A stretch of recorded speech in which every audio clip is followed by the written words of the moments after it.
Voice culture, कंठ संस्कार या ध्वनि विज्ञान।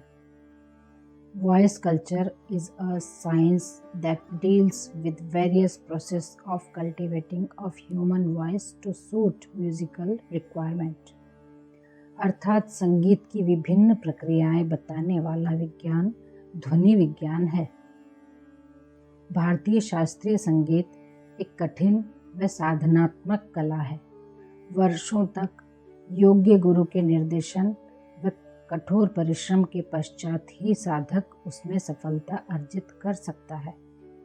यह स्वर प्रधान गायकी है। स्वराभ्यास की सही विधि क्या है, यह प्रत्येक संगीत शिक्षक व शिक्षार्थी के लिए जानना आवश्यक है। इसके साथ ही व्यायाम, प्राणायाम, खान पान, रहन सहन आदि पर भी संगीत शिक्षार्थी को ध्यान देना चाहिए, क्योंकि इन सभी का प्रभाव ध्वनि पर बहुत अधिक पड़ता है। पाश्चात्य देशों में स्वर सुधार के लिए वैज्ञानिक ढंग से दी गई किसी जानकारी को वॉइस कल्चर कहा जाता है। गायक को मधुर व प्रभावशाली बनाने के लिए ध्वनि पर पूर्ण अधिकार होना आवश्यक है। यद्यपि मधुर आवाज़ ईश्वरीय देन है, किंतु मनुष्य यदि चाहे या प्रयास करे तो इसे मधुर व प्रभावशाली बना सकता है। पाश्चात्य देशों में सभी बड़े शहरों में स्वर साधना के केंद्र हैं। वहां जाकर कोई भी व्यक्ति विशेषज्ञों के कुशल निर्देश पर अपनी आवाज़ को सुधारकर उसे अच्छा बना सकता है।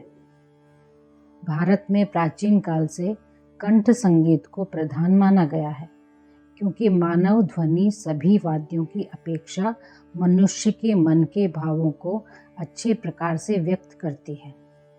ध्वनि पर अधिकार करने के लिए भारतीय संगीतज्ञों ने प्राचीन काल से स्वर साधना पर विशेष बल दिया है।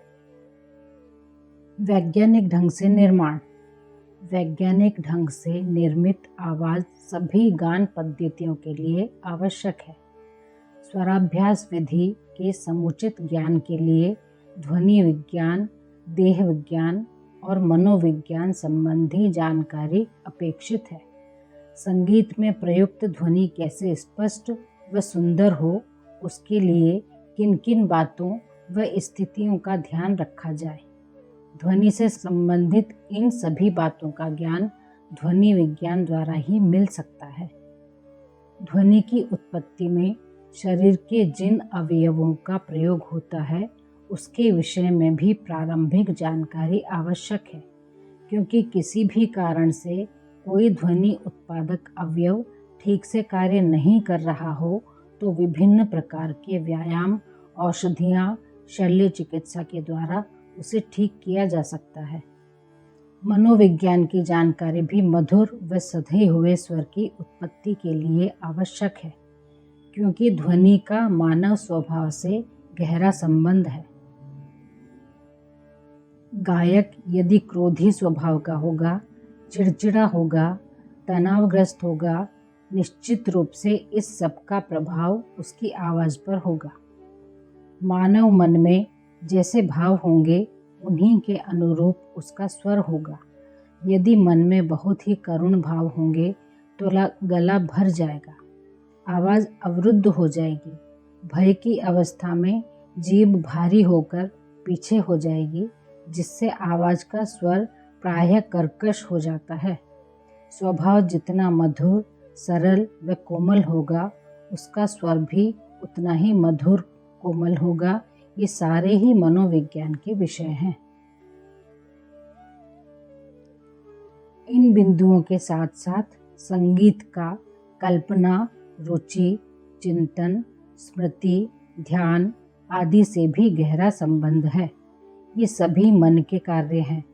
इस प्रकार ध्वनि की उत्पत्ति पर जो मानसिक प्रभाव होता है, उसका ज्ञान मनोविज्ञान के अध्ययन से ही संबद्ध गायकों को इस सारी मानसिक स्थितियों और उनसे स्वर पर पड़ने वाले प्रभाव का ज्ञान होगा, तो वह अपने आप को इन परिस्थितियों से दूर रखने का प्रयास करेगा।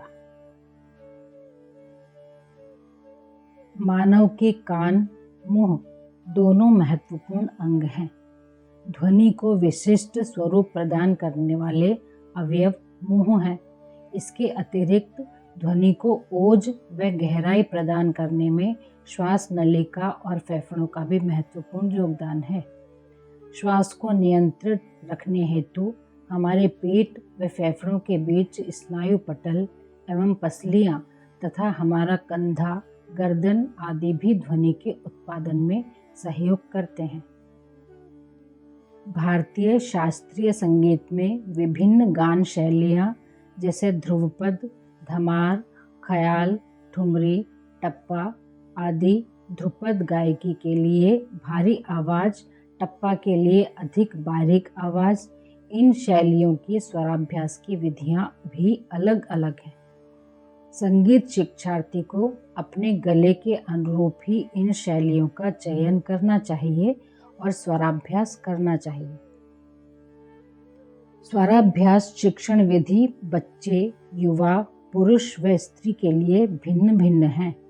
बच्चों को प्रारंभ से ही योग्य गुरु के प्रशिक्षण में स्वराभ्यास कराना चाहिए, क्योंकि प्रारंभिक शिक्षा यदि गलत ढंग से की गई तो बच्चे की आवाज़ सदा के लिए खराब हो जाएगी।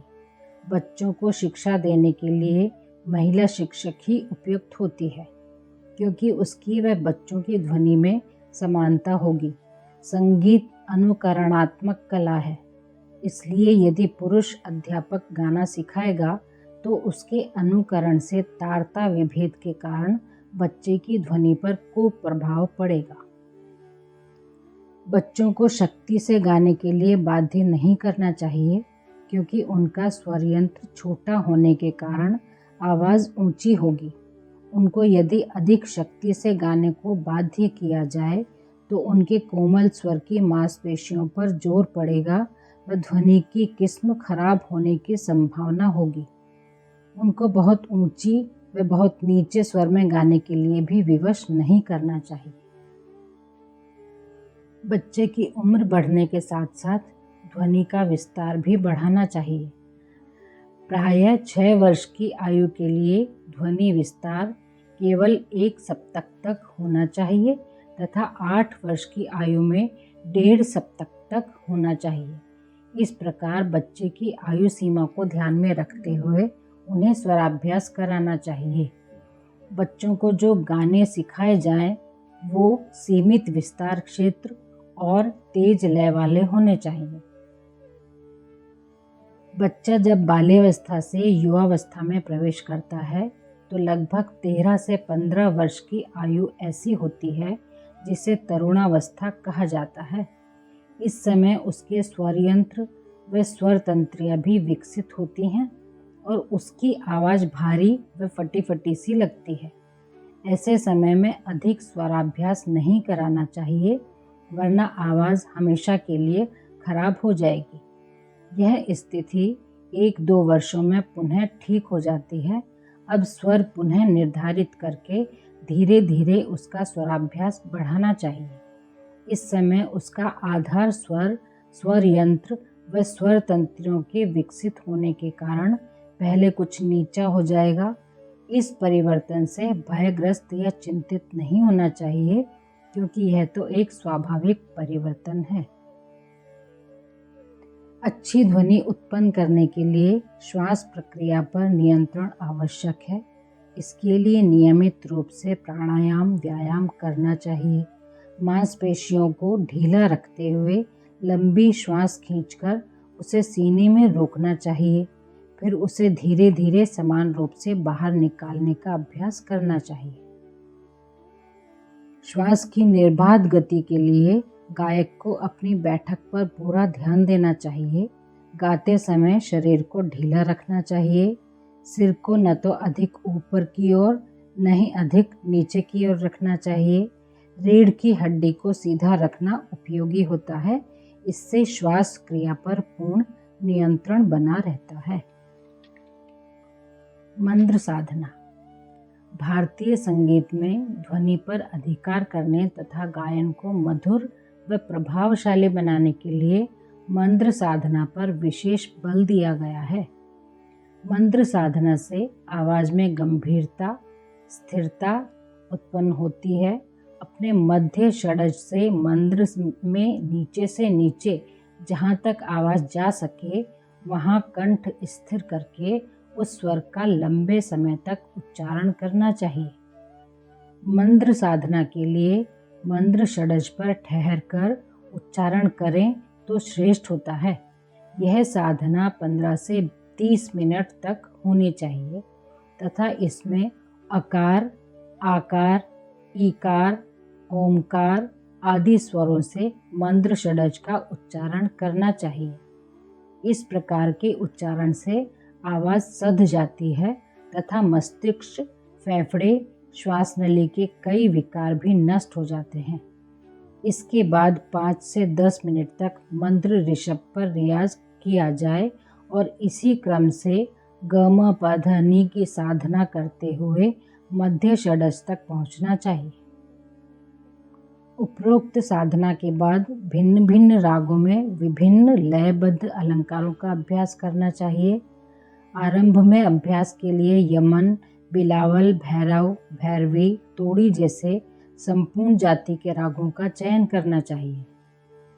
गाते समय श्वास नाक के द्वारा धीरे धीरे लेना चाहिए। मुंह के द्वारा आवश्यकता अनुसार बाहर निकालना चाहिए। गायक को कभी भी मुंह से सांस नहीं लेना चाहिए। शब्दों व स्वरों के अनुरूप ही गायक को अपने मुंह की आकृति बनानी चाहिए तथा स्वरों का सही उच्चारण करना चाहिए। आवाज़ को दबाकर गाना शास्त्रीय संगीत की दृष्टि से उपयुक्त नहीं है। प्रतिदिन नियमित रूप से अभ्यास करना आवश्यक है। नियमित अभ्यास से स्वर सच्चे व कर्णप्रिय बनते हैं। गाने व सुनने का संबंध अटूट है। अच्छे गायक के लिए अच्छे कान भी आवश्यक हैं। गायक के कान जितने अच्छे, जितने अधिक संवेदनशील होंगे, वह उतना ही अच्छा गायक बनने में सक्षम होगा। स्वर व ध्वनि की सूक्ष्म पहचान करने की क्षमता प्राप्त किए बिना कोई भी व्यक्ति अच्छा गायक नहीं बन सकता।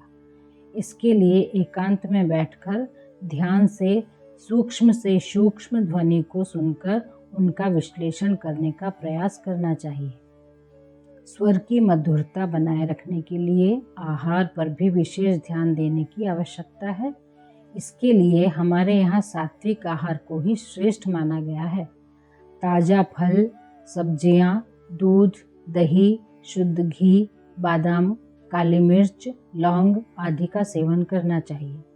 मिर्च, खटाई, तेल, गरम मसाले व अन्य चटपटे पदार्थों के सेवन गले के लिए खराब होते हैं।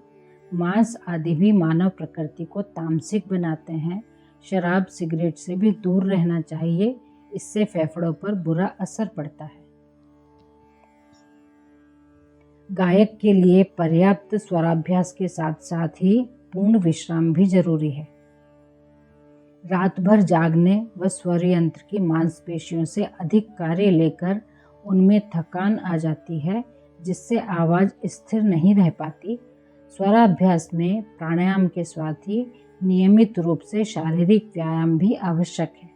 गायक का शरीर स्वस्थ होगा तो उसके साथ साथ उसका मन भी स्वस्थ होगा, जिसका सीधा असर संगीत पर पड़ेगा। इस प्रकार संगीत शिक्षक व विद्यार्थी दोनों ही वॉइस कल्चर की सही जानकारी प्राप्त करके ही इस क्षेत्र में आगे बढ़ेंगे तो निश्चित ही उन्हें सफलता मिलेगी।